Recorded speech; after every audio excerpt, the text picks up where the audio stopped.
कार्यक्रमाला अध्यक्ष म्हणून लाभलेले आदरणीय सानप सर, ज्यांचं आपण आता मार्गदर्शन ऐकलं ते खरं आपल्या हिंगोली शहर पोलीस स्टेशनचे सन्माननीय पोलीस निरीक्षक आणि विशेष म्हणजे आपल्या समाजातील अतिशय अभ्यासू व्यक्तिमत्व मी या ठिकाणी समजतो ते आदरणीय मोदी साहेब. पहिलं टाळी कोण वाजवणार?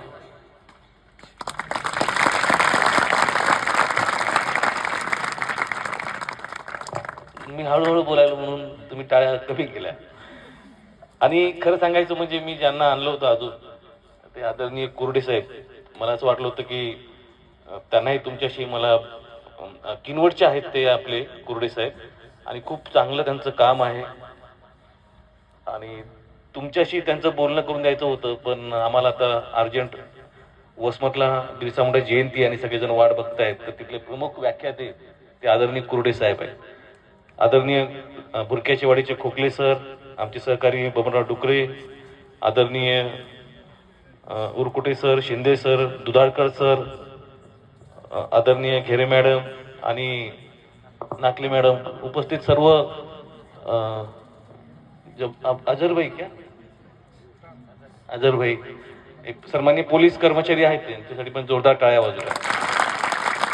आणि ज्यांचं आपण आता या ठिकाणी मार्गदर्शन ऐकणार आहात ते आपल्या हिंगोली जिल्ह्याचे भूमिपुत्र आहेत आणि आपल्या टाकळी, मी लहानपणी टाकळी TN खानापूर जवळ राहत होतो, त्या बाजूला हिंगणी गाव आहे, त्या हिंगणी गावचे सुपुत्र हे आहेत असं मला कळालं. आदरणीय घुगे सरांसाठी पण जोरदार टाळ्या.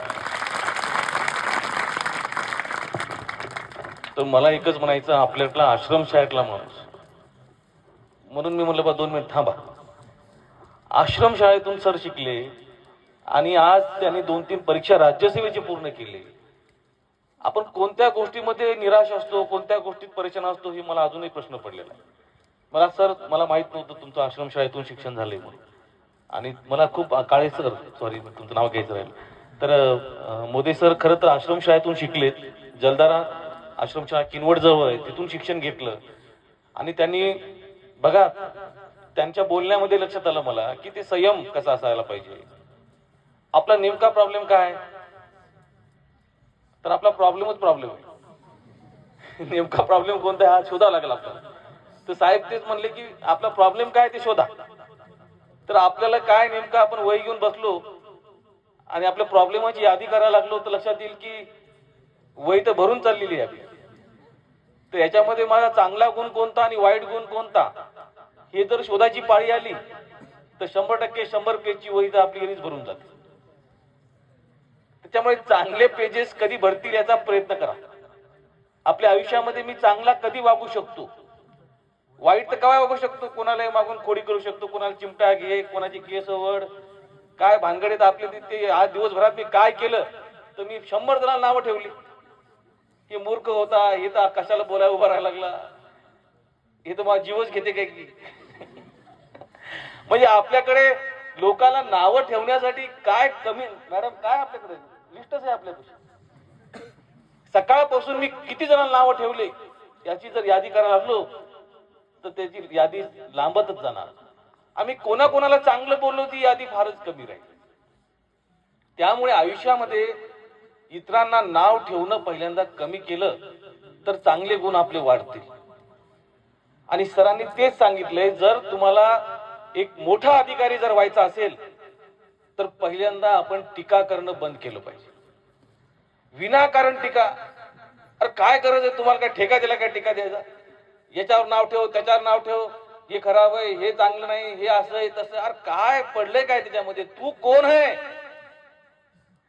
अरे तू कोण आहे, तुला कोण ओळखते, तुला गावात गेलं तर एक माणूस उभं करत नाही, तुला इथून गेलं तर बाहेर गेलं तर कोणी ओळखत नाही.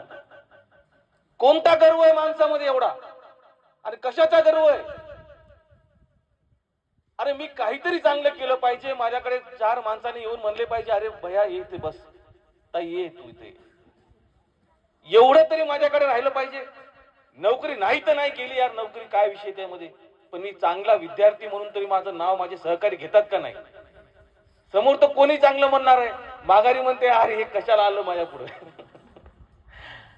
माघारी म्हणतात हे इथून गेले की रस्ता क्रॉस करून चाललेत माणसं. हे जीवन आहे आपलं. आपल्याकडे बघून जर कोणी इकडे रस्ता जर क्रॉस करत असेल, बाजून जात असेल, तर आयुष्यात काय कमावलं आपण. त्याच्यामुळे अधिकारी व्हायचा असेल तर पहिल्यांदा आरसा पुसावा लागणार आहे आणि आपला चेहरा पाहावा लागणार की मी इथं कुठं आहे आणि मी इथं आता आयुष्यात काय केलं पाहिजे. हे सर्व महापुरुष ज्यांचं आपण या ठिकाणी ज्यांचं आपण पूजन करतो, ज्यांचं आपण वंदन करतो, माझ्या बांधवांनो, त्यांना पाहण्यासाठी हे फोटो आहेत. आणि या सर्व युवकांनी जे चळवळ उभी केली, ज्यांनी हे आयोजन केलं, त्यासाठी पहिल्यांदा जोरदार टाळ्या वाजवल्या. ज्यांनी या जयंतीसाठी परिश्रम घेतले, ज्यांनी याच्यासाठी अथक प्रयत्न केले. आम्ही मागे 1 महिन्यापूर्वी बसलो, त्यावेळी चर्चा विद्यार्थ्यांनी केली आणि ते पूर्ण केलं. मला त्याचं फार मोठं, मी अनेकांना सांगतो प्रत्येक गावात बिरसा मुंडा जयंती व्हायला पाहिजे, असं व्हायला पाहिजे, तसं व्हायला पाहिजे, पण करणाऱ्याला माहित असते किती अवघड असते. आणि माझं म्हणणं आहे की इथले जे आपले सन्माननीय जे गृहपाल आणि इथल्या ज्या आदरणीय मॅडमसाठी पण जोरदार टाळ्या वाजवा की त्यांनी पण विद्यार्थ्यांनी मांडलेले विषयाला त्यांनी अनुमोदन दिलं, त्यांना पुढे करण्याचं काम केलं आणि तुम्हाला काय हवंय ते विचारण्याची प्रयत्न केले. मला असं वाटते ऐकणं जास्त गरज आहे बोलणाऱ्यापेक्षा. त्यामुळे ऐकण्याची भूमिका, आणि या महापुरुषांना जोपर्यंत तुम्ही समजून घेणार नाही, जोपर्यंत यांचे विचार तुम्ही तुमच्या मनामध्ये घेणार नाही, माझ्या बांधवांनो, माझ्या बहिणींनो, तोपर्यंत आपण पुढे जाणं खूप अवघड आहे. आज गावच्या गाव पेटून टाकलेले आदिवासी समाजाचे, छत्तीसगड असेल, झारखंड असेल, कल्पना करू शकत नाही एवढी वाईट अवस्था आहे. एक नालायक नावाचा एक माणूस जो उज्जैन मध्ये त्या ठिकाणी एखाद्या आदिवासी माणसावर उभा राहून लघवी करतो आणि म्हणतो मला मनुस्मृतीनं अधिकार दिला की मी या शूद्रांच्यावर लघवी करू शकतो. ही बोलण्याची भूमिका आज या देशामध्ये तयार होत चालली आहे. आदिवासींचे गावच्या गाव त्या ठिकाणी कोळशा असेल, खनिज संपत्ती म्हणून उद्ध्वस्त केले जात आहेत. त्यांचं पुनर्वसन सुद्धा होत नाही, लक्षात घ्या. गावच्या गाव रिकामे केले, पुनर्वसन सुद्धा नाहीये त्यांचं. काय जगत असतील, काय असेल त्यांची अवस्था, याची कल्पना करू शकत नाही. अनेक ठिकाणी मेळघाट असेल, अनेक ठिकाणी भयानक शोषण, आदिवासी महिलांचं शोषण एवढं असेल, याची कल्पना नाही. या देशातले सगळे नंतर मुख घेऊन गप बसतात. ज्यावेळेस आदिवासींचा विषय येते त्यावेळेस इथं कोणी पुढे येऊन बोलायला तयार नसते.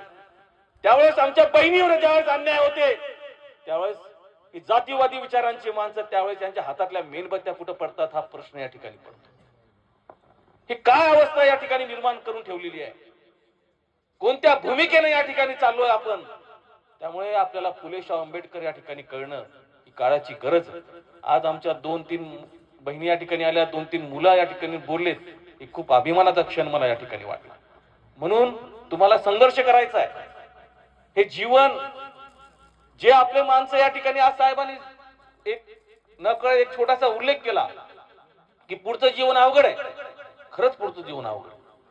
आज MA BA झालेले आमचे बहीण भाऊ आम्ही बघतो की त्यांच्या हक्काच्या नोकऱ्या त्यांना मिळत नाहीत, नोकर भरती होत नाही, त्यांना ऊस तोडीला जावं लागतं, त्यांना वीटभट्टीच्या कामाला जावं लागते. घुगे सर त्यांचं MA झालेलं आहे, अभ्यासात पण चांगले, पण या ठिकाणी व्यवस्था अशी निर्माण होत चाललेली की कल्पनेच्या पुढे. म्हणून तुमचे सरांनी सांगितले एक जागा आहे ना, ती तुमचीच जागा अशी ठेवली पाहिजे. एक जागा असेल, निराश होऊ नका, म्हणायचं ती माझीच जागा आहे आणि त्यासाठीच मी प्रयत्न करणार आणि मला ती जागा पटकवायची. या भूमिकेनं आपल्याला या ठिकाणी जायचं. आणि तुमच्यासारखे सगळे छान असे युवक युवती पाहिल्यानंतर खरंच मन आनंद या ठिकाणी झालेला आहे. आणि तुम्ही खरंच आयुष्यात पुढे जावं. आमचं जिथे जिथे सहकार्य मिळेल तिथे तिथे आम्ही सहकार्य करायला तयार आहे. पण तुम्ही या पद्धतीने तुमची उडान एक आता काल परवा एक पक्षी आला, त्या पक्षाचं वाचलं मी, जवळपास 5000 म्हणजे कितीतरी किलोमीटर आहे ना, न थकता तो उडत होता. आपल्या इथून मेघालयातून गेला आणि तिकडे सायबेरिया पर्यंत गेला. त्याने 1 मिनिट थांबला नाही, कुठे नाही थांबला, रात्रंदिवस उडत होता. बरोबर आहे ना. ही खरंच एक जिद्द असते आणि ती जिद्द तुमच्या सर्वांमध्ये मला दिसते. आणि तुमच्याकडे बघून, तुम्हाला बघून आम्हाला खूप आनंद झाला. एवढं बोलून मी थांबतो. धन्यवाद. जय बिरसा, जय भीम.